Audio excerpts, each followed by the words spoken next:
Diremos, pois, à vista dessas coisas, se Deus é por nós, quem será contra nós?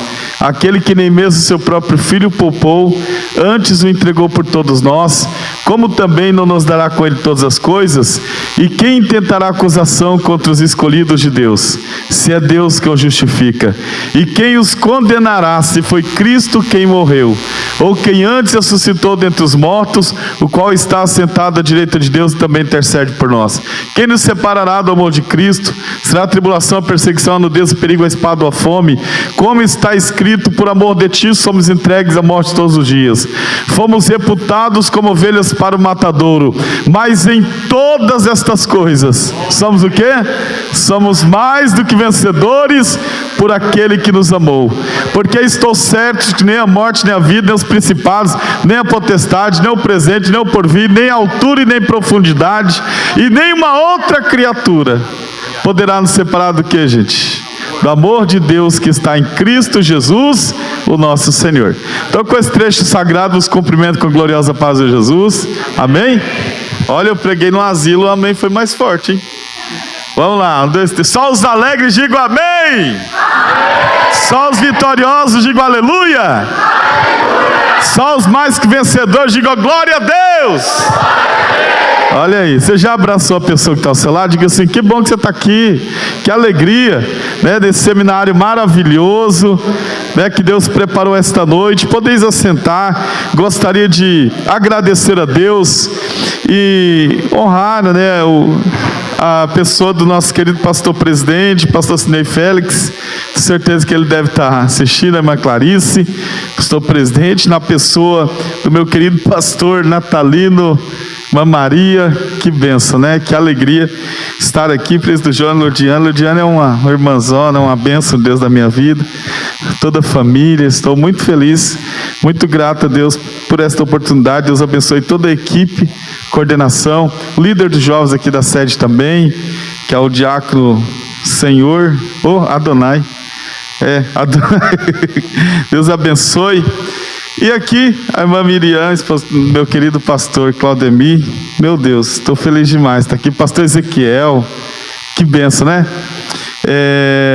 Olha, irmãos, príncipe Misael, Nayara, que bom estarmos aqui juntos. E eu ouvi ali, irmãos, o doutor Vinícius faz assim: meu Deus do céu, eu brinquei com o Vinícius.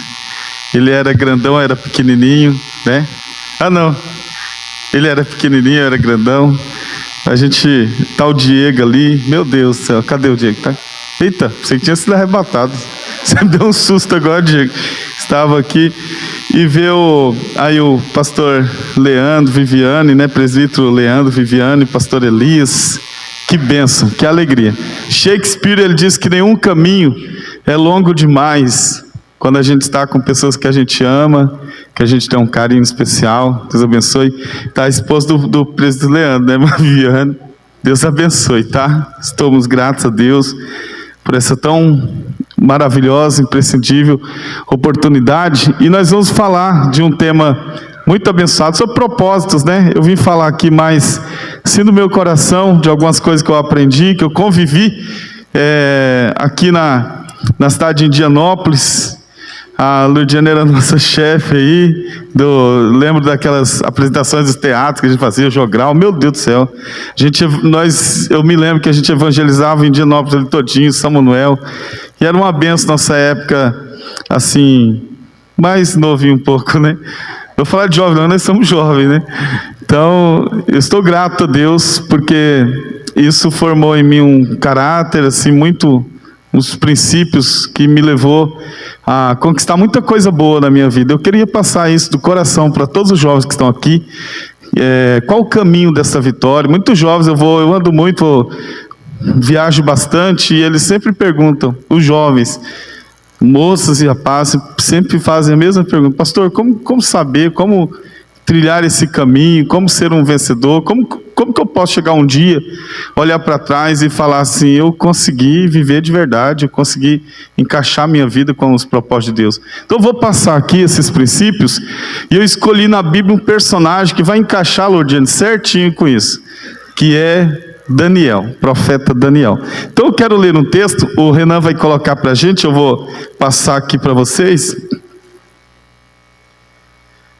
O texto de Daniel, capítulo 2, é um texto que eu escolhi, que é esse texto, ele fala de algo que aconteceu tão profundo na vida do profeta, que ele adorou a Deus pelo que tinha acontecido, e aí nesse próprio texto ele revela quem é Deus para ele. Você vai ver que ele diz assim, olha, está meio apagadinho, mas dá para enxergar ali, não dá? Então olha lá, você consegue desligar essas luzes aqui, pastor? Não, né? Senão desliga tudo, então deixa assim. Ó, vamos ler junto então? 1, 2, 3, vai. Então...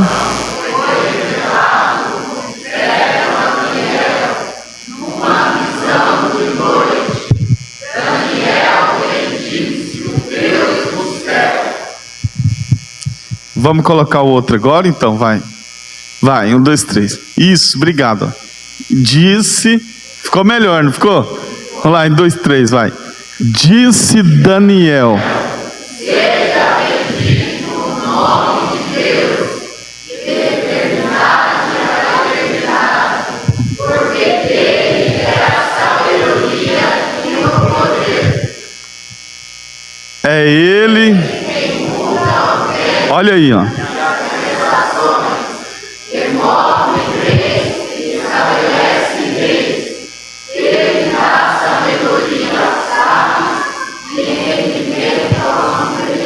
Viu aí? Ele entende os processos da vida dele. Você vai ver que Daniel não queima etapas, porque ele entende que Deus muda os tempos e as estações. Ele diz que Deus remove reis e estabelece reis. Todos nós temos reis na nossa vida. Sim, muitas vezes até no meio da família, né? É o pai, a mãe, que você depende de uma orientação, de um conselho e até mesmo, né, de uma orientação que o pai pode dar. Então, olha o que ele diz, 1, 2, 3, aí. Ele...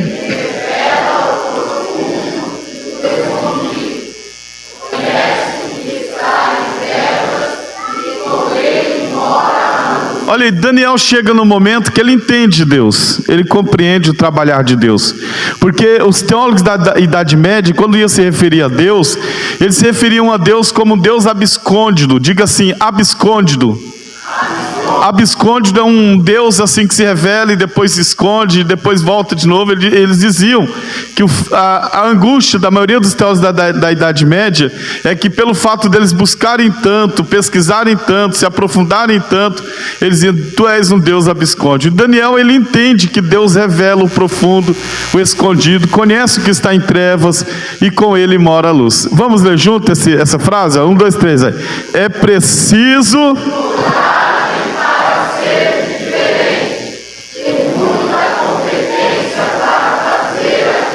O que você acha dessa frase? Olha só, é preciso coragem para ser o quê? Diferente. E muita competência para fazer a diferença. Não é verdade? A gente vem no mundo hoje, os jovens, com tanta correria, tanta coisa, não é verdade? Parece tanta coisa aí, e a gente tem um leque de oportunidades hoje. O mundo transformou, a internet transformou o mundo em uma aldeia global, e tanta coisa surgindo, a inteligência artificial, e novas tecnologias, tanta coisa aparecendo, vai aparecer muita coisa ainda. Então você precisa ter muita coragem para ser diferente, muita competência para fazer a diferença nesse mundo. Então, o texto que eu quero colocar para vocês, Daniel capítulo 1, versículo 8, que vai embasar aqui o nosso estudo, é essa primeira parte, e Daniel propôs no seu coração. Diga assim, Daniel propôs no seu coração. Isso, ele propôs não se contaminar com as porções manjares do rei. Ele propôs, só que é interessante que esta palavra propor no coração é uma decisão consciente. Então você precisa de muita competência para fazer a diferença desse mundo. Então é uma decisão que você tem que tomar na sua vida consciente. O que Deus espera de nós, dos jovens hoje, é de gente decidida, gente determinada. Inclusive Deus procura gente determinada, gente que já bateu na mesa da decisão e diz: não, eu vou agradar a Deus, vou servir a Deus, eu vou, sabe, me voltar para Deus, ter relacionamento com Deus. Deus nunca dá nada baseado naquilo que Ele tem, mas naquilo que Ele é para nós. Então, quando a gente entende Deus, você viu o texto de Daniel, que ele entende Deus. Então, depois que você conhece Deus, você entende Deus, aí Deus vai trabalhar com você e através de você, porque agora Deus está trabalhando com a pessoa que o conhece.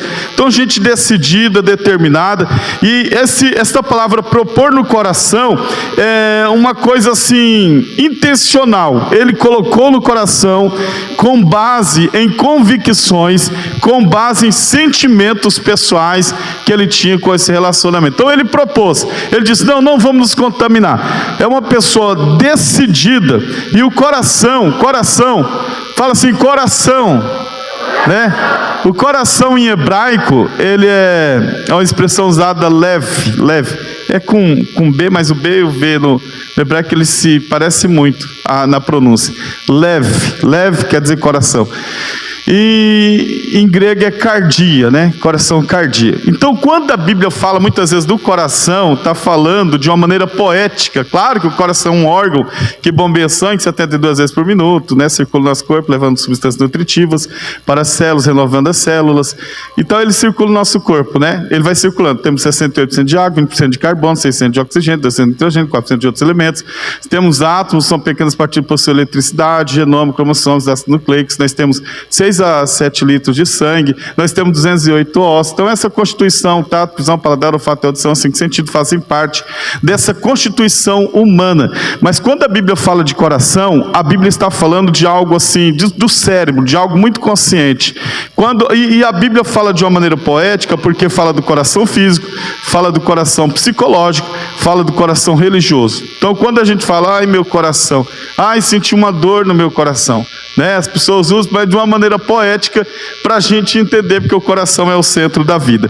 Então o coração é aquele que percebe o contexto, ele entende, mas está falando de cérebro, está falando de consciente, né? Nós temos intelecto, volição e sensibilidade. Intelecto, que é a parte da alma, o intelecto, a vontade e a sensibilidade, nós somos tricotômicos. Temos espírito é fé e consciência, a alma, intelecto, vontade e sensibilidade, e o corpo físico, essa constituição que eu falei para vocês. Então o que nos coloca em contato com Deus? O espírito. Nós somos tricotômicos. Então o nosso espírito, que é a fé e a consciência, a Bíblia diz que a fé vem pelo quê, gente? Pelo ouvir. Então você vai ouvir. Quando você ouve, você vai decodificar na sua mente, no seu espírito, seu intelecto, porque o espírito é a fé e a consciência. Aquilo me coloca em contato com Deus, a minha consciência. Então eu decodifico o que eu ouço. E quando eu entendo, a minha alma sente. Aí a minha alma vai gerar, né, a parte emocional, e o corpo vai responder. Como que você explica uma pessoa pulando dentro da igreja? Levantando a mão, chorando? É que o Espírito Santo tocou no espírito dele através da palavra, através do louvor, através de uma frase. Tocou o espírito dele, o espírito tocou na alma, ele emocionou, aí ele levantou a mão, ele pulou, ele, sabe? Então o corpo vai reagir a isso, a esta emoção, né, que é esse sentimento que é gerado na alma pelo Espírito Santo. Então é pela fé que vai tocando no nosso consciente, a gente vai entendendo. Então o coração, quando falo de coração aqui, ele está falando de uma maneira assim, mais do intelecto. Na questão emocional, o coração, quando fala o coração se alegrou, ele experimenta aí, como 1 Samuel 25 e 36, fala da alegria do coração. Volicionalmente também, as vontades do coração, a Bíblia fala dessa vontade, os desígnios do coração.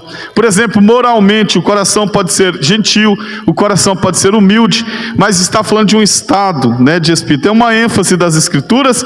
Então nós temos, sabe quantos mais ou menos aqui que aparecem essas expressões na Bíblia? Quem acertar vai ganhar um brinde agora, meu Deus. Deixa eu pegar, olha esse daqui, pode ser? Quase que eu peguei o microfone ali, mas é esse daqui, né? Quantas vezes aparece na Bíblia a expressão coração? Eu falo coração porque eu sou meus pais são meio nordestinos, mano.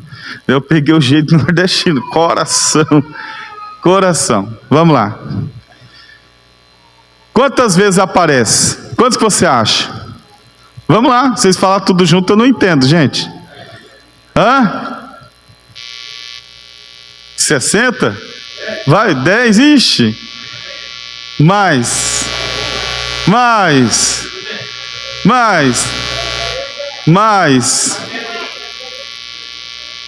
Ixi, mais. Ai, meu Deus. Hã? 600, mais. 1000 vezes, quem falou? Meus para-choques. Parabéns. Hoje a gente vai tomar uma coca, porque eu descobri que a coca está na Bíblia. Bebereis coisa mortífera, não lhes fará dano algum. É a coca, né? 1000 vezes fala do coração na Bíblia. 1000 vezes, gente. 1000 vezes, tá? E sempre falando de uma maneira intelectual, porque eles entendem que o coração é apenas um órgão, né? Que bombeia o sangue. Mas quando Daniel propôs, esse texto está falando aqui, ó, que ele propôs aqui nesse texto, e o contexto disso é que ele decidiu, ele propôs do coração. Isso é maravilhoso, porque ele está aqui com 15 anos de idade. Você já pensou, 15 anos de idade, encontrar um menino decidido? Meu Deus do céu, o Espírito Santo ficou, Deus olhando para ele, já pensou? Decidido, falando de um jovem resolvido intelectualmente, porque a maioria dos jovens não sabem o que quer. Gente, isso aqui é muito sério, quando a Bíblia diz que ele propôs no coração. O que a gente encontra de jovens, eu não sei para onde vou, não sei o que fazer, não sei o... Então, a maioria estão assim, com um monte de coisa na cabeça, aquele emaranhado, não decidiu nada na vida. E quando encontra que um jovem, gente, a gente está falando de séculos, decidido no coração. Ele sabe o que quer. Daniel sabe o que quer, sabe? Ele, cheio de princípios de Deus, viveu numa época, deixa eu contar para você, que não foi difícil.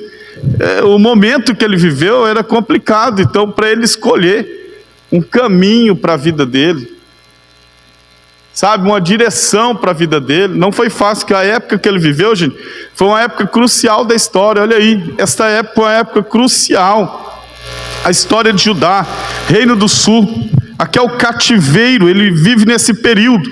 Alguém fala, meu Deus do céu, como que uma pessoa pode nascer num período desse? Nasceu em um período que não era para nascer, nasceu no meio de um caos, nasceu no meio de uma profecia de juízo. Ele era um menino para reclamar da vida, sabe? Reclamar de tudo. Ele nasceu no meio de uma sentença, de um juízo divino, que há muito tempo Deus vinha usando os profetas para falar, vou trazer juízo, eu vou levar para cativeiro. Olha, o profeta Jeremias ficou muito tempo falando sobre o cativeiro babilônico. Ele vai e nasce bem no meio do período, em um período que não era para nascer. Só que quando Deus quer fazer milagre, quando Deus quer levantar alguém, Deus não precisa de uma terra boa, nem de tempo favorável. Levanta a mão, se Deus tiver uma obra contigo na tua casa, na cidade que você mora, no lugar que você mora, Deus vai mover situações, Deus vai mover céus e terra para te abençoar. Deus vai abrir portas para você, que pode estar blindada, pode ser feito pelo o maior ferreiro da terra, pode fazer esse cadeado, mas quando Deus quer abençoar, ela se abre automaticamente, e vai se abrir para você. Então eu vou passar esses princípios aqui, como ser um jovem abençoado, nesse período que a gente está vivendo, de tanta coisa. Então ele nasce aqui, olha, em uma época de cativeiro, durante o reino do Jeoaquim. Gente, olha o período que ele nasce. O profeta Isaías profetizou isso daí, ó. Olha o que o profeta Isaías diz, ó: eis que virão dias em que tudo quanto houver em tua casa, com o que entesouraram teus pais até o dia de hoje, será levado para a Babilônia, não ficará aqui coisa alguma, disse o Senhor. Já pensou você viver? Ninguém queria nascer numa época dessa, e o profeta Isaías profetizou isso, ó, milhares de anos antes dele nascer, e ninguém estava todo preocupado. Será que eu vou nascer no meio dessa crise? Será que eu vou nascer no meio desse problema, no meio dessa dificuldade? Saiba, olha aqui, jovem, moço, rapaz, está aqui, você é a melhor versão de você mesmo. Porque tem gente que diz assim, se eu tivesse nascido na casa de Silvio Santos, se eu tivesse nascido na Suíça. É igual eu vi um rapaz, oh Deus, te agradeço porque eu não nasci na África. Foi, mano, não ora assim não, né? Misericórdia. O rapaz orando. Te agradeço, porque eu mostrei uns slides da África, que a gente foi na África agora, ficamos 20 dias lá. Um caos. Aí eu mostrando e o rapaz orou lá na igreja. Ô Senhor, eu te agradeço porque eu não nasci na África. Meu irmão, Carlos Drummond de Andrade, ele tem uma poesia que ele fala sobre as versões. Ele diz, você é a melhor versão de você mesmo em qualquer lugar. Você seria você mesmo na casa do Silvio Santos. O dia que você está aqui, você mesmo, que você é único. Tem ninguém, você não seria uma pessoa diferente. Você é você mesmo, em qualquer lugar, desse jeitinho que você é. Sabe, teu comportamento seria você mesmo. Você é a melhor versão de você mesmo. Tu precisa ficar torcendo, meu Deus, eu não quero nascer nesse período. Porque ninguém sabia quando que ia se cumprir essa profecia. E o profeta Isaías foi categórico, olha, o que vocês juntaram vai ser levado. Quer dizer, meu Deus, já pensou? Você trabalhar a vida toda, depois ser levado para um cativeiro como escravo? Meu Deus, é um caos. E aí ele vai para a Babilônia, gente. Jovenzinho, sabe, vai para a Babilônia. É interessante que ele foi o cumprimento literal desta profecia do profeta Isaías, lá de Isaías capítulo 39, versículo 6, cumprimento literal da profecia. Bem nesse período, Nabucodonosor cercou, sabe o que é sitiar uma cidade, né? Cercou a cidade com a intenção de minar ela, destruir a cidade.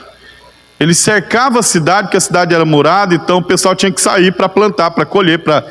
Perto do muro tinha os poços lá de água, então ele minava a cidade, matava todo mundo e enfraquecendo a cidade. Então ele sitiou a cidade, na intenção de destruir a cidade, cercou esta cidade.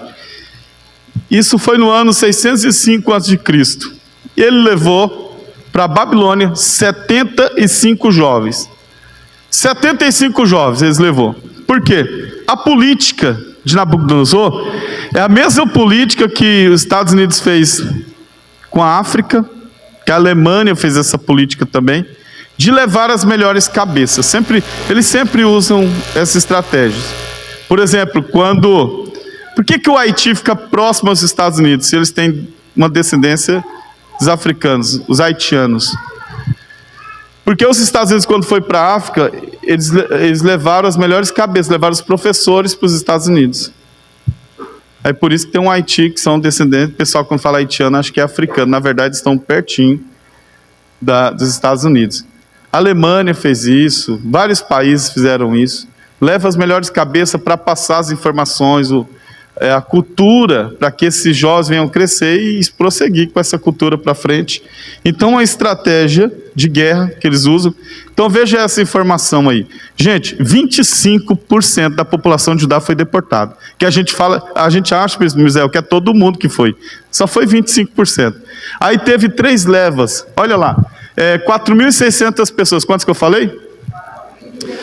4.600 pessoas foram levadas em 3 principais deportações. A primeira deportação foi de 597 a.C.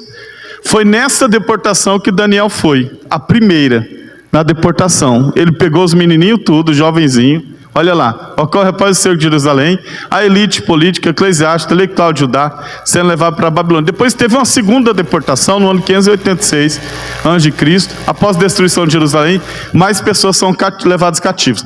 Depois teve a terceira deportação, olha lá, 582, uma última leva de pessoas deportadas para a Babilônia. Após quantos anos? 70 anos eles ficaram no cativeiro, nessa disciplina de Deus. Aí vem um retorno, aí vem Esdras para trazer a lei, veio Neemias para edificar os muros e Zorobabel para fazer o templo. Então eles vieram de volta para sua terra, 70 anos depois, após o decreto de Ciro. Esse Ciro é interessante, gente, porque foram mais de 200 anos antes de Ciro nascer. Sabia? Você sabia dessa informação? Que, olha, irmão, você vai entender aquilo que Daniel entendeu da história, que Deus estava no controle da história. Porque este Ciro, Isaías profetizou a respeito dele. Isaías profetizou e disse: levantarei meu servo Ciro, que há de libertar o meu povo. Sabe o que aconteceu? A Babilônia foi destruída pelos medos e os persas. Ciro invadiu a Babilônia. Mas escuta essa história. Deus disse: levantarei meu servo Ciro, 200 anos antes dele nascer. Quantos anos que eu falei? 200 anos antes dele nascer. Agora imagine comigo, não tinha nem acontecido cativeiro, imagina a história. Tinha cativeiro, tinha nada. Aí nasce um bebezinho, depois de muitos anos, o povo no cativo, nasceu o bebezinho. E a mãe falou assim, eu vou colocar o nome desse menino. Mas que nome que você vai colocar? Porque o judeu pensa assim, que o nome pode influenciar o futuro de uma criança. Então tem que ter cuidado em colocar nomes. Que nome você vai colocar? Fala, eu não sei, mas está no meu coração de colocar Ciro. Aí colocou o nome no menino de Ciro. Ele cresceu, foi para a faculdade, andou no corredor do poder, se tornou um general. Aí, resumindo a história, quando ele era general, alguém chegou para ele assim, me presta sua Bíblia aqui. Chegou para ele e falou assim, ô Ciro, você sabia que seu nome está no livro? Eu falei, que livro? Você lembra quando Nabucodonosor invadiu a terra de Israel, destruiu o grande templo de Salomão? Destruiu o grande templo? Ele trouxe uns rolos lá de um profeta chamado Isaías. E eu estava lendo hoje de manhã e vi seu nome lá. Você é doido? Como assim? Vem aqui, olha aqui, ó. Levantarei meu servo Ciro, é você, que vai libertar o meu povo. É mesmo? Mas que dia que ele escreveu isso? Ele falou 200 anos antes de você nascer. Seu pai não tinha conhecido tua mãe? Teu avô não tinha conhecido tua avó? Teu bisavô não tinha conhecido a tua avó? Teu trisavô não tinha conhecido tua trisavó? Teu tataravô não tinha conhecido tataravó? Mas você estava no livro de Deus. Então levante a mão, que eu tenho uma palavra para você que está ansioso, você que está ansiosa, você que está achando que não vai dar certo. O teu nome, a tua história já está registrada por Deus. Por isso que Daniel diz, ele conhece o profundo e o escondido. Ele muda as horas, as estações. E Daniel sabia que ele estava no plano de Deus. Levanta a mão. Ora canta lamas. Você está no plano dele. Não passa nada desapercebido de Deus. Deus não está assustado. Deus não está atônito com o que está acontecendo. E é interessante que esse povo fica 70 anos. Aí Ciro liberta esse povo. E quando liberta, gente, olha lá. Vem 40, olha lá, foram quantos? 4.600 pessoas. Agora são 42.360 pessoas que retornam. Cresceram. Porque quando Deus está abençoando o seu povo, há crescimento até em cativeiro.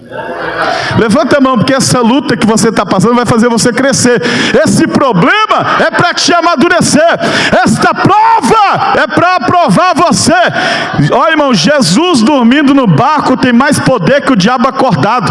Deus não te colocou no barco para te afundar, foi para te dar uma experiência. Você vai voltar da luta, mas vai multiplicar na tua casa.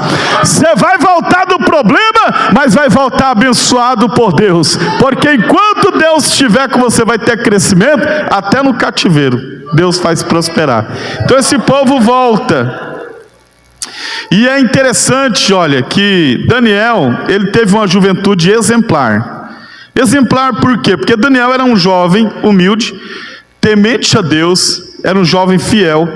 Daniel era um jovem destemido, eu já falei, determinado intelectualmente, ele determinou na sua mente. Daniel era um jovem puro, não os contaminou com as iguarias lá do palácio do rei. E você vai ver que a estratégia de Nabucodonosor era interessante, porque ele queria, uma estratégia sutil, diabólica. Olha o que Nabucodonosor queria fazer com Daniel, com Sadraque, Mesaque, com Daniel, Ananias, o Misael e o Azarias, né? Olha lá, olha o que ele queria fazer. Qual que era a ideia que estava no coração deste rei? Alterando o nome desses meninos. Ele alterou o nome do Daniel, alterou para seus companheiros, porque ele pensou, eu vou mudar o nome deles e vou colocar aqui nomes de deuses pagãos, porque aí eu vou implantar no coração deles, porque aí eu vou tirar do coração deles a ideia de Deus. Eu vou arrancar o nome de Deus da vida deles. Só que Deus tem um nome que nunca vai ser apagado, meu irmão. Deus tem uma glória que nunca deixa de brilhar. Deus tem uma chuva que nunca deixa de cair. Deus tem um sol que nunca se põe. Deus tem uma majestade que nunca perde beleza, uma santidade que nunca perde a pureza, uma superioridade que nunca fica inferior. Deus é tão alto que nunca vai ficar baixo. Deus é tão perfeito que nunca terá defeito. Então o nome de Deus nunca será arrancado da alma. Tem um hino que é cantado, que diz que quem já pisou no Santo dos Santos, o que acontece? Em outro lugar não sabe. Quem já pisou? Irmão, quem teve uma experiência com Deus não consegue ficar em outro lugar não, meu irmão. Dá uma saudade, não é verdade? Não consegue não. E ele pensou, vou alterar. Irmão, cuidado com a mudança de valores. Está acontecendo muito nos nossos dias. Mudança de valores. Sabe? Então os seus nomes foram trocados. Todos os 4 jovens aí, judeus, tinham nomes ligados a Deus. Você pode observar que era tudo ligado a Deus. Daniel, Ananias, Misael, Azarias. Ele pensou assim, eu vou mudando o nome deles e eu vou trocando e vou colocando, vinculando eles a entidades pagãs, vou vincular eles a divindades. E os caldeus queriam varrer o nome de Deus, varrer os princípios de Deus do coração deles. Queria plantar neles o quê? Novas convicções.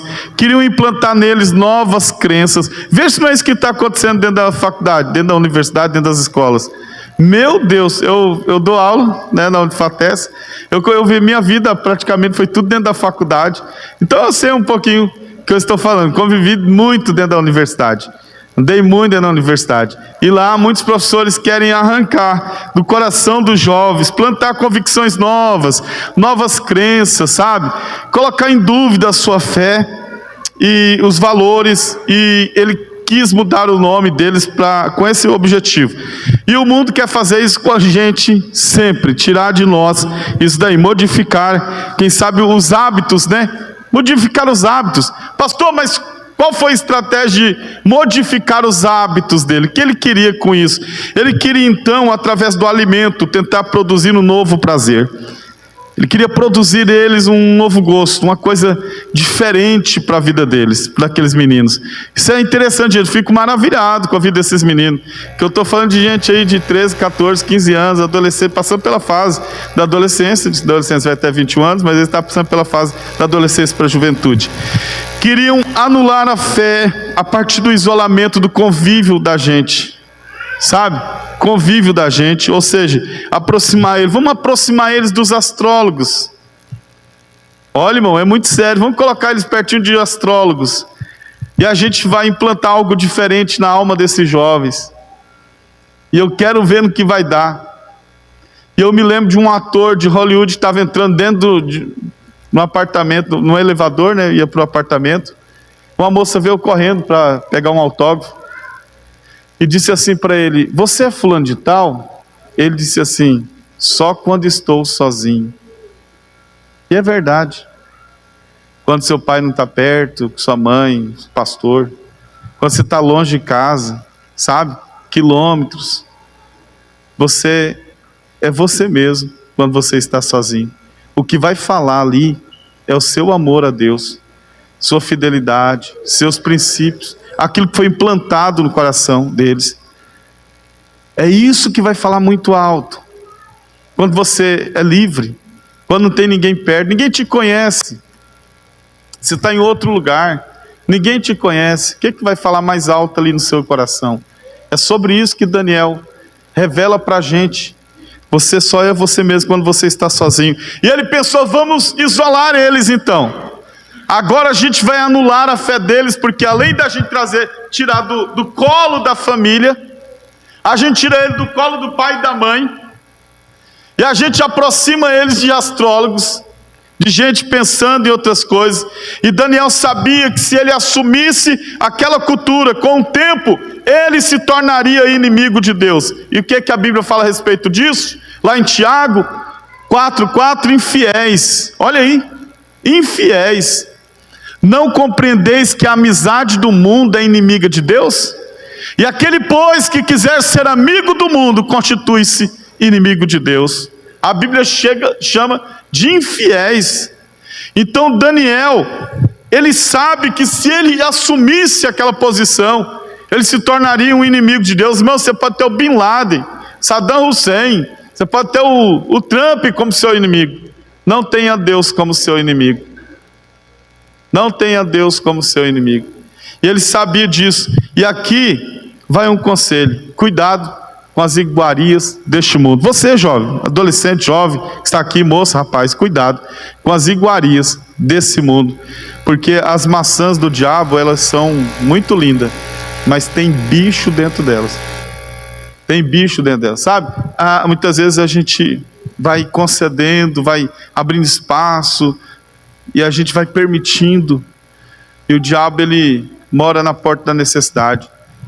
Eu estava lá em Israel, e um beduíno contou uma história para mim, nunca esqueci. Ele contou uma história. Ele disse que tinha um beduíno no deserto, e no deserto à noite faz muito frio, a temperatura cai muito, e durante o dia 40, 50 graus de calor, mas à noite cai muito a temperatura. E esse beduíno contou que um camelo, tinha um beduíno é um cigano que anda no camelo no meio do deserto. Ele montou a barraquinha dele, aí o camelo chegou, colocou a cabeça dentro, ele contando essa história. Falou assim: ô meu senhor, está tão frio aqui fora, tem algum problema eu deixar minha cabeça aqui dentro da tenda? Falei: não tem problema não, pode ficar. Passou meia hora, o camelo: ô meu senhor, eu já estou com a cabeça aqui dentro, o que tem que colocar as duas patas? Falei: não tem problema não, pode colocar. Meia hora o camelo: ô meu senhor, já estou com as patas aqui dentro, o que tem que colocar o dorso? Falei: é verdade, não tem problema não, pode colocar. Quando o beduíno acordou, ele estava fora da tenda e o camelo estava dentro. E é assim que o diabo trabalha. Ele vai devagarinho, paulatinamente. Quando você vê, você está frio, indiferente, não sente mais nada, não quer nem vir para a igreja, que ele vai entrando, tomando espaço. E a Bíblia diz: cuidado com as aparências das coisas, cuidado com as iguarias do mundo. A gente tem que ter esse cuidado, porque atrás das vantagens do mundo, Thomas Brooks, que é um teólogo, ele diz que o diabo sempre vai oferecer o melhor e vai pagar com o pior. Escute, jovem, o diabo vai oferecer lucro para você fácil, mas vai pagar com alto preço. Você vai ver que ele vai oferecer prazer, mas vai pagar com dor. Ele vai oferecer um atalho para você chegar mais rápido, fora de um caminho, de uma estrada normal, mas lá na frente há um perigo te esperando. Ele vai oferecer mentiras para você, porque é mais fácil. Para que ser tão duro, tão taxativo? Para que, sabe, dá um jeitinho. Ele vai oferecer vida, mas no final é morte. Então o diabo sempre vai oferecer, é igual que o negócio do pacto. Um pacto só é quebrado com um pacto maior. Deixa eu contar isso para vocês, que eu convivi com muita gente assim, até na universidade. Eu estava terminando o curso de Direito, e um professor da universidade, ele era muito amigo, a gente fazia muito artigo junto, a gente passava, ganhava todos os prêmios, Bolsa Araucária, PIC, ProBIC, ganhava todos os prêmios. Chegou uma época que a faculdade estava pagando para me estudar. Aí esse professor percebeu que eu gostava e ficamos muito amigos, ficamos assim. Aí, escuta isso, ele falou para mim assim: eu fiquei sabendo que você trabalha com os haitianos. Fiquei sabendo, nós ganhamos um monte de prêmio lá no Ceso Marcos, haitianos. Aí ele disse assim para mim: você trabalha com 350 haitianos e a gente está precisando muito de você. A gente precisa muito de você. Aí eu falei: mas o que é? A gente estava conversando na maçonaria, que a gente precisa de você. Aí eu falei assim: mas eu não posso, eu sou pastor. Ele falou assim: não, mas isso não tem problema, a gente já falou sobre isso também. Não tem problema você ser pastor, ser maçom. O que você precisar, a gente vai te dar. O que você precisar, escolhe o que você quiser. A gente vai dar para você. A gente já reuniu em Maringá. Você vai ser um braço nosso. E eu peguei, gente, entrei dentro de uma van vindo embora, tudo quebrado. E nessa hora, passava aquelas Ferrari. E o diabo falava na minha mente: tá vendo? Era para você estar dentro de uma dessas. Passava o Porsche. E o diabo falava assim: tá vendo? Eu cheguei na igreja, eu pastoreava uma igreja muito difícil, ali na Vila Operária. Fiquei 9 anos, eu e minha esposa pastoreando aquela igreja. 7 conjuntos, cuidando de filho de traficante, fazendo sopão. Eu descia com aquele sopão lá para Rua das Ameixas, na Vila Alta, de traficante, aquela turma. Aí, aquela voz na minha mente, assim: para que você está fazendo isso? Você podia estar viajando. Eu passava em frente às mansões, o diabo falava para mim assim: para que você está morando no fundo da igreja? Irmãos, eu entrei numa crise tão grande, chegou o dia da decisão da minha vida. Cheguei no púlpito da igreja, eu disse: Satanás, eu te repreendo em nome de Jesus. Peguei meus diplomas, apresentei a Deus e disse: Senhor, eu quero te servir. Eu não tenho o que os outros têm, mas eles também não têm o que eu tenho o Espírito Santo de Deus. Foi isso que Daniel fez um dia, teve que decidir diante de Deus. Você tem que tomar a tua decisão, você tem que ser decidido. Agora vai lá na faculdade, pergunta se eles viajaram mais que eu. Conheço o mundo quase tudo, porque Deus valoriza o que os homens desvalorizam. Vai lá, glória a Deus. E Deus tem me abençoado, porque o diabo, ele vai prometer o melhor. A maçonaria, deixa eu contar para você, quem sabe Deus está me tocando aqui, porque tem muita gente interessada nisso, mas deixa eu contar um negócio, um segredo para você. Eu vivi, como eu convivi assim, e ganhei muita gente para Jesus. O último agora foi o Dr. Luiz, que o diabo foi dentro da casa dele para matar ele, porque ele estava saindo da maçonaria. No primeiro é 33 degraus, você vai subindo. No primeiro degrau é uma festa, primeiro, segundo, terceiro degrau, gente, é festa. Eles chamam até de loja. É churrasco, sua vida melhora. Nossa, férias, casa, mansão, carro, sua vida dá uma guinada. Eu conheci um maçom que ele contou para mim que o dinheiro caía pela janela da casa dele. Vida melhora. É uma maravilha. Você vai subindo na escada. Aí o diabo te leva para um estilo de vida que você não consegue mais desvencilhar dele. Chega no momento desses degraus que você tem que tomar uma decisão. Aí o diabo fala assim para você: você vai subir mais degraus ou você vai descer? É o momento da decisão. Aí a pessoa, quem é que quer descer, irmão? Fala para mim, quem quer descer? Ninguém quer descer, não. Os filhos já estão nas melhores escolas, você está de férias, tudo quanto é lugar, você já tem um carro importado, você já tem uma mansão. Aí eles falam assim: você quer subir ou você quer descer? Aí ele fala assim: eu preciso subir. Aí eles colocam uma venda, levam você no porão, tem uma porta, você vai bater naquela porta, e todo mundo vai correr, só vai ficar você e aquela porta.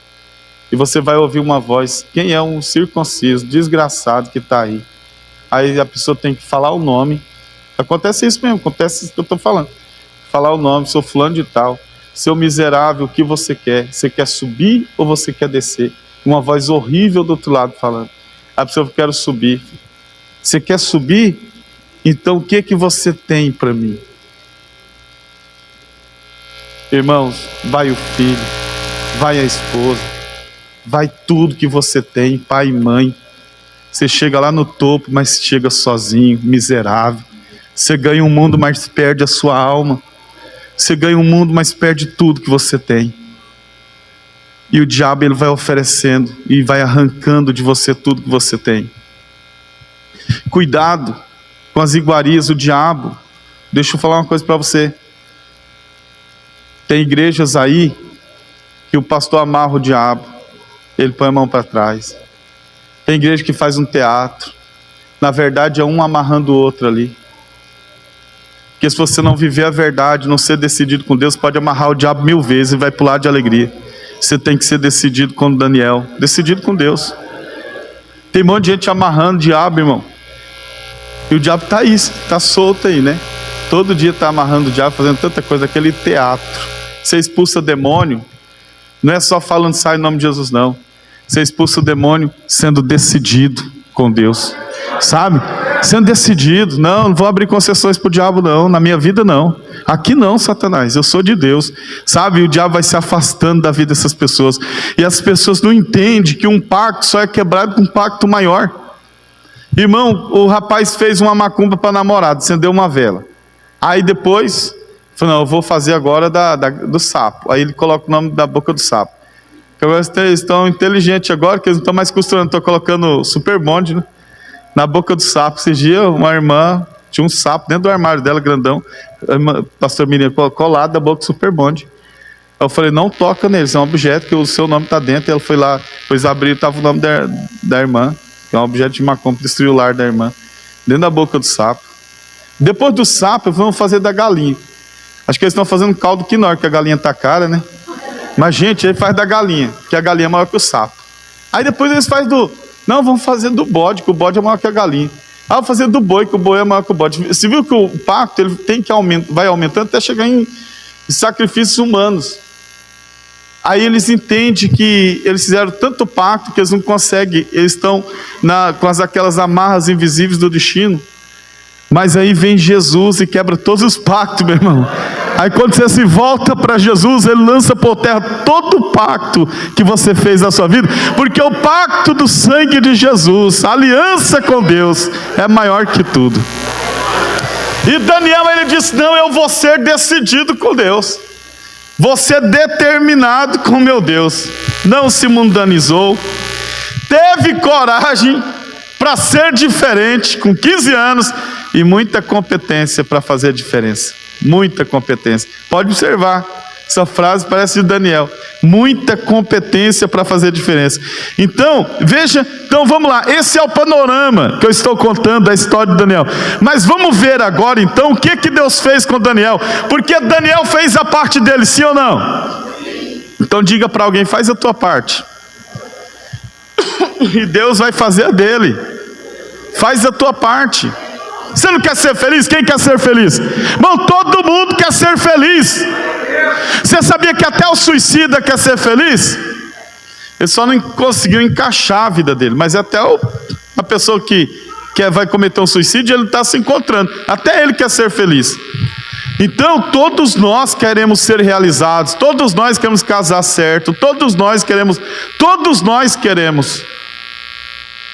E o que acontece? Se você não tem, né, essa estrutura na sua vida, essa estabilidade que Daniel teve aqui, decidido, sabe? Determinado, propôs no coração. Eu acho lindo isso, quando a gente propõe no coração. Propôs no coração. Olha, que lindo, gente, propor no coração. Aí você vê a ascensão de Daniel, aí 15 anos de idade, gente, olha para onde que ele foi. Olha isso. Ele saiu daqui, fica Jerusalém, por aqui, olha, Mar Grande, que é o Mar Mediterrâneo. Pegaram ele aqui, ó, gente, ó, nessa região e subiram, né? Por isso que aqui fica a Pérsia e aqui fica o Iraque. Então é uma grande discussão onde está o túmulo de Daniel. Na verdade está nessa região aqui, que é o Pérsia e Iraque. Ele foi bem para cá. Essa é a região de Suzã, morou nessa região. Gente, ele andou com 15 anos de idade, 1.330 quilômetros a pé. Você já pensou uma adolescente andando 1.330? Você consegue imaginar? 1.330 quilômetros a pé. Eu estou falando que eu andei essa região aí. Hã? Não ando nem meio, né? É verdade. Ó, gente, eu andei aqui essa região quase tanto, que eu e minha esposa já andamos bastante aqui. É longe demais. Eu estou falando, naquela época... Não foi a pé, né, gente? Não, mas eu andei um pedaço no deserto ali, né? Andamos um pedaço no deserto.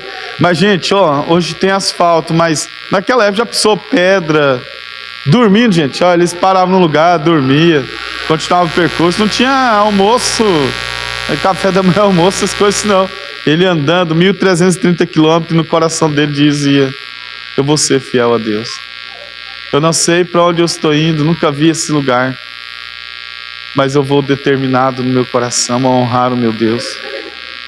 A pessoa ser arrancada do colo da sua mãe, se ser arrancado do colo do seu pai com 15 anos, 1.330 quilômetros, e aqui dentro ele falando: eu vou honrar a Deus, eu vou honrar a Deus, eu vou honrar o meu Senhor. Estou indo para um lugar que eu sei, nunca vi na minha vida, mas eu vou honrar a Deus. E aí ele chega na mais alta posição, porque foi Deus que honrou ele. Deus disse: eu honrarei os que me honrarem. Se você está me honrando, eu vou te honrar. Se você está me valorizando, eu vou te valorizar. Olha o que aconteceu com Daniel. A mais alta posição, governador de 43 províncias, meu irmão. Sabe o que é isso? Governador de 43 províncias. E orava 3 vezes por dia. De quantas províncias você é governador, irmão? Deixa quieto. mas ele morreu com a idade avançada. Ele morreu aí, com quantos anos que Daniel morreu? Vamos lá. Eita, olha, meu Deus. É o Adonai, diácono Adonai. 85 anos, parabéns. 70 anos ele estava revelando lá aquelas palavras da caiadura do Palácio Real. Mas com 85 anos, ele tem um currículo gigante. Morreu em Suzã, lá naquele lugar que eu mostrei lá, em Suzã. Ele morreu aqui, né? Essa parte de Suzã aqui. Ele morre aí com 85 anos de idade, honrado por Deus. Honrado por Deus. Daniel conhecia alguns segredos espirituais que eu vou mostrar para vocês. Ele conhecia o segredo da supremacia de Deus. Ele muda os tempos, ele muda as horas, ele muda as estações da vida. Sei que estação você está. Você está no inverno, sabe? O inverno deixa o clima de tristeza mesmo, ninguém quer sair. Mas também tem um verão. Depois tem um outono, que as folhas caem das árvores, os galhos se secam. Mas depois tem a primavera, que tudo volta a florir, os pássaros voltam a cantar. Não sei qual estação que você está, mas foi Daniel que disse: Deus muda as estações. Você tem que falar para alguém, não sei que estação você está, mas diga assim, ó: Deus muda as estações da sua vida. Ele sabia que Deus era superior a tudo. Ele conhecia o segredo, ele conhecia a intimidade com Deus, ele tinha um relacionamento com Deus, tinha um relacionamento com o Senhor, ele conhecia o Deus que ele servia. Você sabia, irmãos? Deixa eu contar para vocês, estava me lembrando aqui. Com 13 anos de idade, Ludiane, 13 anos de idade eu sabia que eu vinha morar no Paraná. Eu sabia, porque quando eu tinha 12 anos, eu chamei um amigo, nós morávamos próximo a Cuiabá. Eu chamei um amigo da igreja, nós sentávamos junto com as crianças. Eu falei para ele assim: vamos orar? E ele falou assim: mas como que a gente faz? Nós tudo criança. Não, a gente escolhe um lugar, porque eu ouvi falar que o irmão ora no monte. Aí vamos fazer nosso monte, eu e ele. Irmão, imagina, 2 crianças, né? Olha a ideia, irmão. Eu comecei a pregar, eu tinha 11 anos de idade. Aí eu falei assim: a gente tem que orar bastante. Aí nós escolhemos num bosque da nossa cidade. Imagina, irmão, cheio de onça, tanta coisa.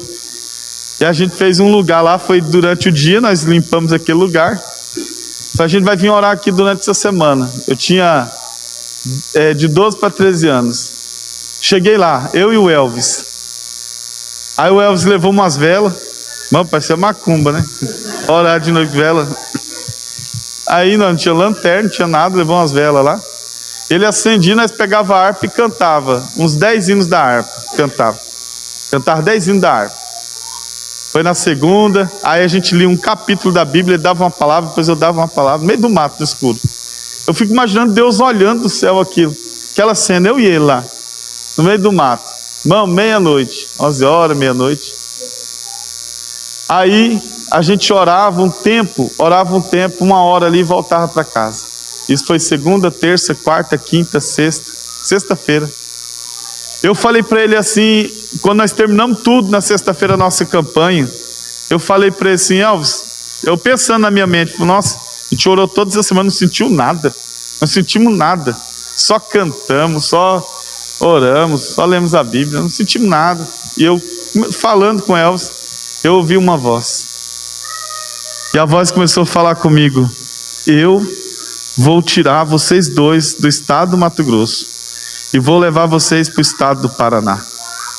Vocês vão viver no estado do Paraná. E eu comecei a ouvir aquela voz, e na minha cabeça eu pensei que era eu que estava pensando aquilo. Nossa, estou pensando esses negócios. Aí eu parei assim, a voz continuou: e eu vou fazer isso. E eu falei: Elvis, tem uma voz falando comigo aqui agora. E essa voz está falando assim, que nós vamos morar no estado do Paraná. E essa voz está falando assim, eu comecei a falar, irmãos, de repente nós sentimos muita coisa caindo sobre nós. Eu comecei a falar em línguas, irmãos, Deus derramou tanto poder sobre a minha vida e a vida do Elvis, que ele saiu para um lado e saiu para o outro. Se eu encontrasse uma onça, eu abraçava ela, chorando. Olha, mas foi tanto poder que Deus, a gente começou a ouvir barulho de sinfonia, de anjos tocando, foi algo tão extraordinário. E hoje eu moro aqui no Paraná, e hoje à noite vou pausar na casa do Elvis, lá em Umuarama. O Elvis mora em Umuarama. Vou ir para a casa do Elvis, lá em Umuarama. Com 13 anos de idade, eu sabia onde eu ia morar. Eu falava para todo mundo: eu vou morar no Paraná, porque Deus falou comigo. Aleluia. Ele sabia depender de Deus. Ele conhecia o segredo de Deus.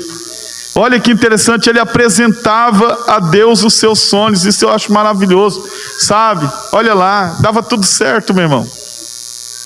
Ele chegava e colocava diante de Deus os projetos. Porque os projetos de um jovem, de uma moça, de um rapaz, não tem que ser a 2 mãos, tem que ser a 4 mãos. Deus junto com você escrevendo esse projeto, escrevendo essa história. Ele escrevia com Deus e os projetos davam certo. Eu acho tão linda a história de Daniel, porque um dia um anjo apareceu. E olha o que o anjo disse para Daniel, Daniel capítulo 10, do 11 ao 12. Do 11 ao 12, ó. E ouvi, ó, Daniel ouvindo o anjo: Daniel, homem muito amado de Deus. O anjo Gabriel falou isso para Daniel. Por que ele falou isso? Olha lá: ergue-te, levanta-te, ouve atentamente o que tenho a dizer-te, porque foi Deus que me mandou junto a ti. Levantei-me, ainda a tremer, Daniel dizendo, e ele continuou: não tenhas medo, Daniel, porque as tuas orações são atendidas nos céus, e a resposta foi dada logo no primeiro dia em que começaste a jejuar perante o Senhor e a pedir-lhe esclarecimento. Olha, pedindo esclarecimento, nesse mesmo dia fui mandado vir a ter contigo. Só que o que aconteceu? O Gabriel assiste diante de Deus, o Gabriel está diante de Deus. Quando a oração de Daniel vai subindo, ele olha para o trono e ele percebe que Deus ficou feliz de ouvir a voz do Daniel. Porque a gente fala assim, olha o que a gente diz. Olha o que a gente diz. Que os anjos de Deus fazem festa quando um pecador. Então vamos lá, vamos entender. Diante dos anjos de Deus, olha, os anjos estão diante de Deus, né? Olha, vamos entender esse texto. A alegria diante dos anjos de Deus, quando o pecador se arrepende, né? Parábola de Lucas 15 fala muito sobre isso. Inclusive a parábola da dracma perdida vai terminando assim: que há alegria diante dos anjos de Deus quando o pecador se arrepende, não há? Ó, então qual que é a ideia que a gente tem? Que quando alguém aceita Jesus, os anjos começam a pular, né?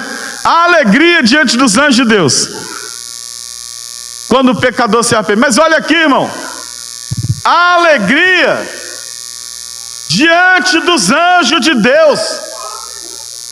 Deus se alegra, os anjos estão diante de Deus. Então quem está no trono é Deus. Há alegria diante dos anjos de Deus. Quando a oração de Daniel vai subindo, o anjo percebe a alegria de ouvir a voz de Daniel, e ele diz: homem muito amado de Deus. O que manteve Daniel firme era a certeza do amor de Deus sobre a vida dele. O que manteve Jesus no ministério não foi o afago, não foi as pessoas fazendo declarações. Bem-aventurados seios que te amamentaram. Ele diz: não, bem-aventurados os que ouvem a minha palavra. O que manteve Jesus no ministério? Foi uma frase que ele ouviu do céu: este é o meu filho amado.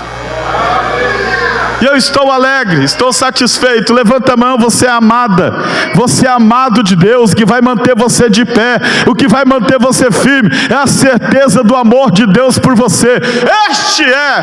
Esta é a minha filha amada, e o meu coração está satisfeito. Aleluia.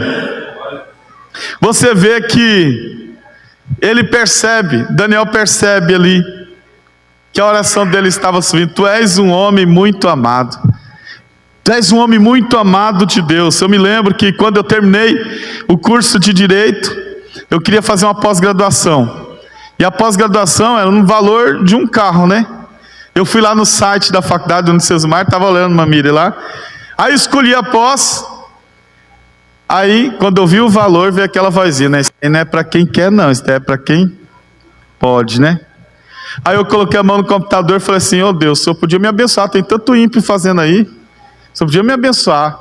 Aí fui lá para o Teatro Marista, que estava tendo uma palestra, o ministro José Delgado estava lá. Tinha mais de 2.000 advogados, promotores, juízes estavam lá naquela palestra. E a nossa turma do curso de Direito. Aí eu cheguei lá, fiquei lá no fundo com o pessoal da turma, ouvindo a palestra. Irmão, quando terminou a palestra, o reitor, professor Wilson, falou assim: pessoal, eu vou sortear uma pós-graduação aqui agora. Quando ele falou isso, irmão, uma voz falou comigo: é para você, meu servo. Aí eu pensei que um amigo meu tinha falado comigo, o Lucas. Ô Lucas, você falou comigo? Eu falei: não, você está ouvindo voz aí. Aí aquela coisa no coração, irmão. Porque quando Deus fala, meu irmão, não é verdade? Há uma convicção, uma certeza. Eu falei: Deus falou comigo aqui agora, Lucas, a pós-graduação é minha. E eu já comecei a testemunhar, e Deus falando: é sua, é para você, meu servo. Porque o que Deus tem para você, meu irmão, ninguém consegue tomar, ninguém consegue tocar naquilo que é para você. Louvado seja o nome do Senhor. Eu chamei todo mundo, eu comecei a reunir todo mundo da minha sala, mais de 60 alunos. Eu comecei a reunir e falei: olha, Deus falou comigo aqui agora que essa pós-graduação é minha. Porque é bom, irmão, você testemunhar antes. Porque se você fala depois, está falando que aconteceu, aumenta a tua fé. Não, Deus falou comigo aqui agora. Juntei todo mundo, e tinha um professor de filosofia do direito, um maluco lá, falando que Deus não existia, né? E na verdade Deus não existe mesmo, porque tudo que existe subentende que alguém deu existência àquilo. Eu existo porque eu tenho um pai e uma mãe. Eu poderia não existir, mas ele jamais poderia deixar de ser. Então Deus não existe, Deus é por toda a eternidade. Então, jovem, moço, rapaz, está aqui, não fica preocupado quando alguém falar para você que Deus não existe. Deus não existe mesmo não, Deus é por toda a eternidade. Ele disse para Moisés: eu sou o que sou, Erie et Erie. Eu sei o que sou, você é o que você pensa ser. Eu sou o único produtor não produzido, eu sou a causa causadora não causada, eu sou o pai sem filiação. Eu comecei o começo, ele está querendo dizer. Quando a Bíblia diz, Gênesis capítulo 1, versículo 1, no princípio, Bereshit bara Elohim et Shamayim vet haaretz. No princípio, Deus diz: eu que comecei o princípio. Eu fiz o versículo 0. Deus começou o começo, meu irmão. Ele é eterno. Ele é eterno. Ele é o Pai, Ele é o Pai sem filiação, por toda a eternidade. Se é uma gotinha, Ele é um oceano. Se é um grão de areia, Ele é um deserto. Você é um deserto, Ele é um oásis. Então Deus é o que você precisa que Ele seja. E eu reuni toda a turma lá e comecei a falar: essa pós-graduação é minha, vem todo mundo aqui, todo mundo. Então vamos ver então, porque Deus falou comigo aqui que ela é minha. E todo mundo juntou. De repente, irmão, o homem pegou uma caixa lá embaixo, começou a mexer, e mexia naquela caixa. E quanto mais ele mexia naquela caixa, com mais de 2.000 nomes, mais meu coração entrava em taquicardia e acelerava. E Deus falava: é para você, é para você. De repente o homem pegou um nome lá embaixo: quem quer Zedequias Vieira Cavalcante? Eu falei: sou eu. Fui lá, peguei a minha pós-graduação, terminei a minha pós-graduação.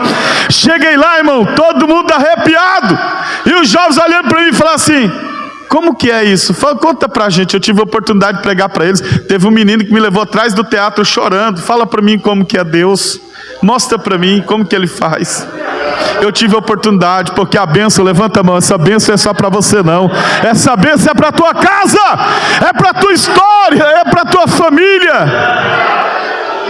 Aleluia. Um dia eu acordei cedinho, ia ter um júri simulado. E o doutor tá aí, ele sabe o que é o júri simulado, né? Tem que passar para o júri simulado. E eu falei, e só tinha 3 vagas. Irmão, imagina 200 pessoas disputando 3 vagas, 200.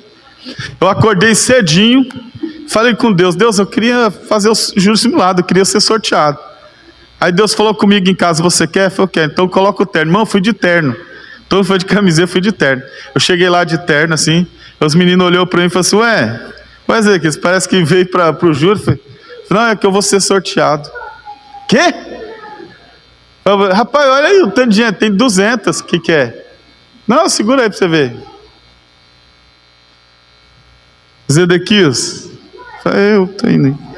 Irmão, quando Deus quer fazer milagre, Deus não precisa de muita coisa não. Tem jovem aqui perdendo a bênção de Deus, que não se decidiu ainda.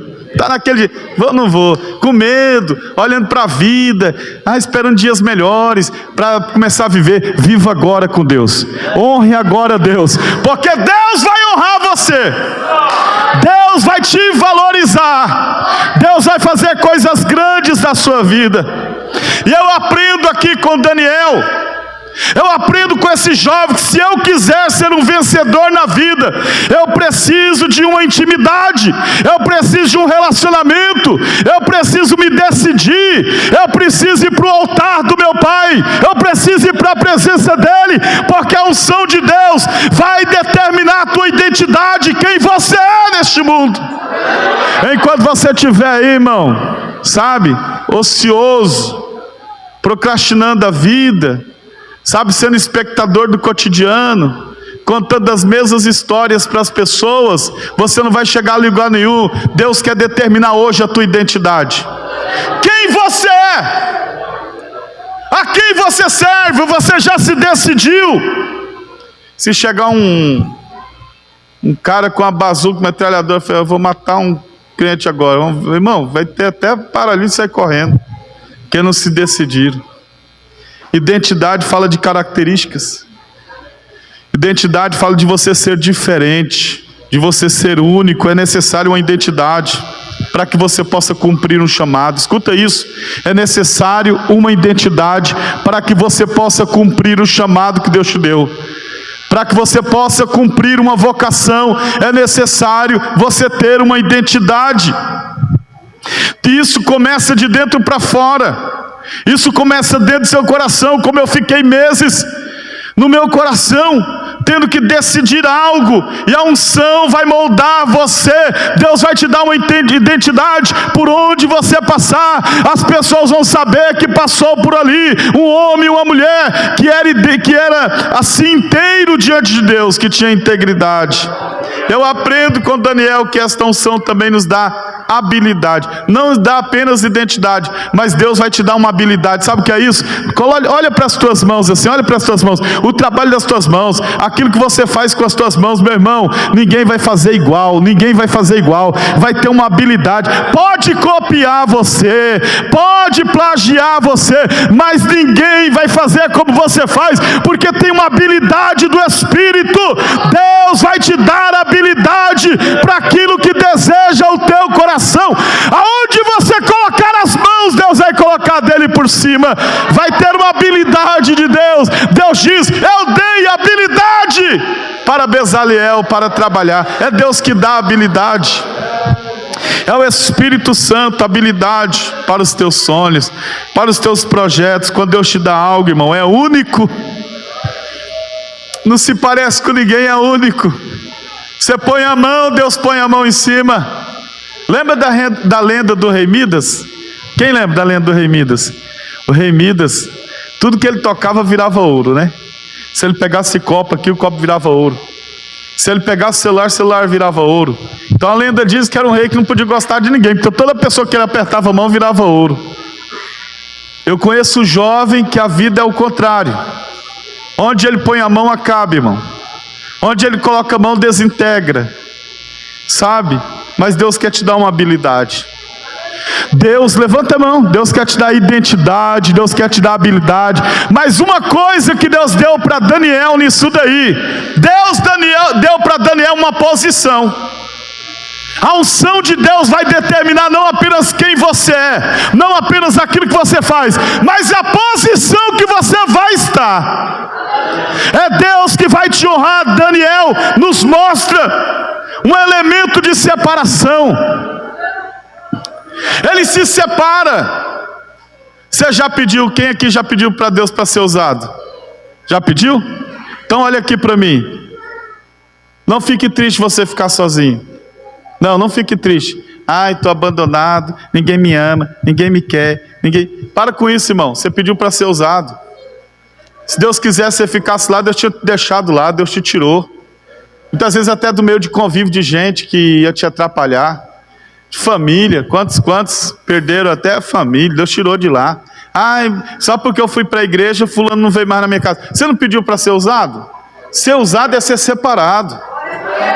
E ser separado, irmão, é Deus pegar e tirar de lá. Eu separei. Então não fique reclamando, você está no anonimato, você está sozinho, te dizer para... Não, você foi separado porque você pediu para ser usado. E Deus está determinando a posição da tua vida. Deus está te tirando de lugares que Ele não pode entrar. Deus está te tirando de ambientes que Ele não quer, porque Deus vai determinar uma posição na sua vida. Separação. Veja que Daniel, ele tem uma capacidade, natural, mas ele não precisou forçar nada. Pode estudar toda a história de Daniel, você não vai ver Daniel forçando porta nenhuma. Você vai ver Daniel depressivo, batendo cabeça na parede, arrancando o cabelo da cabeça, porque ele honrou Deus, e Deus vai colocando no caminho. Lá em Jó diz, determinando tu algum negócio, ser-te-á firme, e Deus fará a luz, brilhar no teu caminho. Você vai caminhando e Deus vai jogando luz. Você vai caminhando. Olha Daniel, ele anda no corredor do poder. Ele é mais sábio que os sábios da Babilônia. Ele é 10 vezes mais sábio que o sábio da Babilônia. Ele é governador de 43 províncias. O rei fazendo carnaval, ele interpretando as palavras da caiadura Mene Mene Tekel Farsim. Porque era Deus que ia fazendo coisas grandes e maravilhosas. Irmão, eu não preciso forçar, porque Deus ia honrando, ele ia crescendo. Não era porque ele falava melhor, não era porque ele tinha uma angústia de raciocínio, não era porque ele era mais enérgico, que ele era mais esforçado que os outros amigos, não. Ele tinha uma personalidade forte, pastor. Não, meu irmão, tudo isso é coisa da carne. Eu estou falando de uma coisa que o Espírito de Deus vai fazer na tua vida. Eu estou falando de um brilho, eu estou falando de ser amado, eu estou falando de ser amada por Deus, eu estou falando aqui de chegar em um ponto que Deus estava te esperando. Louvado seja o nome do Senhor. Aleluia. Supremacia. Aí você vê no livro, quando você estuda todo o livro de Daniel, você vê a supremacia de Deus no livro. Ele revela isso. Ele revela Deus. Daniel, olha, ele sabia o que Deus estava fazendo. A sua vida é uma coxa de retalhos nas mãos de Deus, que vem ligando os pontos. Uma obra de arte, que Deus vem ligando os pontos. Deus havia abençoado grandemente Israel no passado. Ele sabia que Deus estava julgando Israel no presente. Ele não entra em depressão, mas ele sabia do futuro de Israel. Sabia. Ele sabia do futuro de Jerusalém. Ele sabia que essa cidade ia brilhar um dia. Ele sabia que um dia essa cidade ia ser almejada, que essa cidade ia ser ambicionada. As maiores guerras que são travadas desse lugar é porque o Mar Morto, escuta, o Mar Morto tem 27% de saldo que os outros mares. E se fosse tirar hoje os minerais do Mar Morto, daria para comprar a Europa 28 vezes. Ele sabia que um dia essa terra ia ser ambicionada, porque Deus mostrou para ele. E você vai ver agora a extraordinária vitória de Daniel. Por que, pastor Vitório? Porque Daniel venceu a sua própria carne. Ele não cedeu aos prazeres, ele venceu a sua carne. Daniel venceu os leões. Ele venceu os leões na cova, mais de 70 leões. Ele vence esses leões, depositando sua total confiança em Deus. Daniel também venceu os inimigos, colocando assim de qualquer suspeita, porque ele orava e Deus o justificava. Daniel, o dia que o rei Dário chegou na porta desta cova, achando que tinha acabado a história de Daniel, e de repente ele grita lá dentro da cova: Daniel! E ele diz: vive para sempre, ó rei. Vive para sempre, ó rei. A situação atual que nós vivemos, sim, confluência de fatores que acontece na vida de um jovem, que é um turbilhão, a mente de um adolescente, de um jovem, de sonhos. Eu estou falando aqui do meu coração, porque eu vivi isso, sabe? Então é aquela coisa, aquela vontade de fazer algo diferente, de crescer, sabe? Então a gente vive esses conflitos. Eu sei o conflito que você está atravessando, as indecisões, a ansiedade que assola os nossos corações como uma areia movediça, que parece que vai afogar todos os nossos sonhos, todos os nossos projetos. Eu sei como está seu coração, mas deixa eu dizer para você: viva para a glória de Deus. É Deus que vai abrir as portas para você. Deus revelou segredos a Daniel, como eu comecei falando. Deus revelou segredos, Deus revelou coisa para Daniel que ainda nem aconteceu. Você sabia que tem coisa que ainda vai acontecer no milênio? Essa estátua de Nabucodonosor, que ele teve esse sonho, olha lá, o ouro, era o Império Babilônico, a cabeça que é o ouro, o Império Medo-Persa aqui, olha, que é a prata, o Império Grego, que é o bronze, o Império Romano, que são as pernas, o ferro, né? E o Império Romano restaurado, e uma pedra foi atirada sem auxílio de mão, olha, sem auxílio de mão foi atirada a pedra, que bateu nos pés da estátua, que era de barro, e o barro se juntou com ferro, não se junta com ferro, que são as nações. Aqui está o Brasil, está os Estados Unidos, aqui está Venezuela, Alemanha, está todos os países aqui embaixo, e Deus mostra o topo e vai revelando coisas para ele que ainda vão acontecer, de nações que ainda vão surgir. Deus mostrou para ele em sonho as visões dos animais, que até hoje a igreja quadrangular usa essas imagens daqueles quadrinhos que Deus revelou a Daniel, e revelou também a fundadora do Evangelho Quadrangular. A fundadora do Evangelho Quadrangular, Deus revelou para ela em uma visão esses animais, rosto de homem, Jesus salvando, rosto de boi, Jesus curando, rosto de leão, Jesus batizando com o Espírito Santo, rosto de águia, Jesus voltando. Então Deus revelou para ela, para esta mulher também, a mesma visão. Daniel revelou o que estava escrito, foi escrito, não foi escrito em aramaico, não foi escrito na língua da Babilônia, mas foi escrito numa língua estranha. Ele que traduziu para o aramaico, men tekel farsim, pesado foste na balança, foste achado em falta. Até hoje tem profecia de Daniel que está se cumprindo. Daniel falou sobre o milênio, Daniel falou das 70 semanas, Daniel falou da grande tribulação, que nem aconteceu ainda, que a gente nem foi arrebatado, ainda vai ter grande tribulação, ainda vai ter milênio, mas as profecias dele ainda estão em memórias diante de Deus. Olha como que Deus honrou aquele jovem, olha como Deus honrou, e eu quero dizer que Deus quer honrar a sua vida.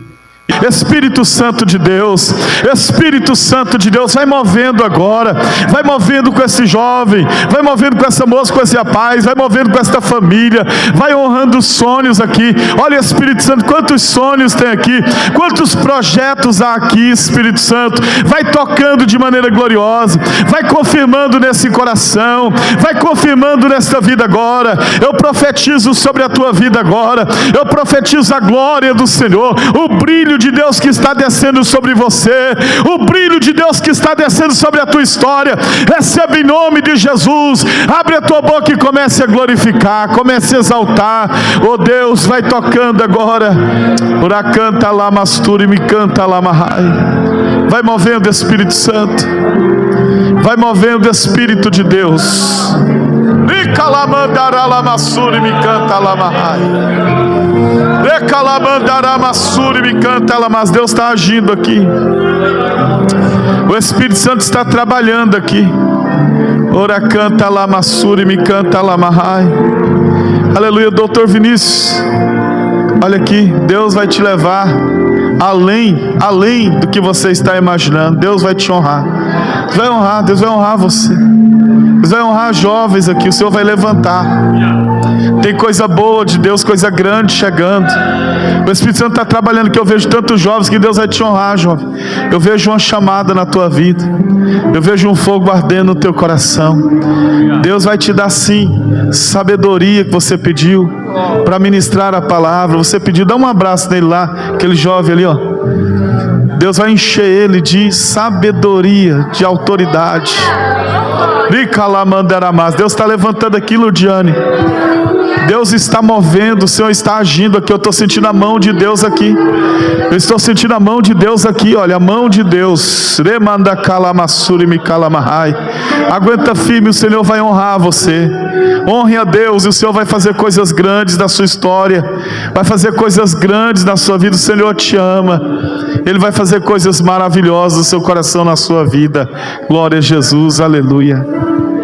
Glória a Deus. Dá um abraço em mais alguém aí. Diga que bom que você está aqui. Faz a diferença. Que Deus vai te honrar. Deus vai fazer coisas grandes.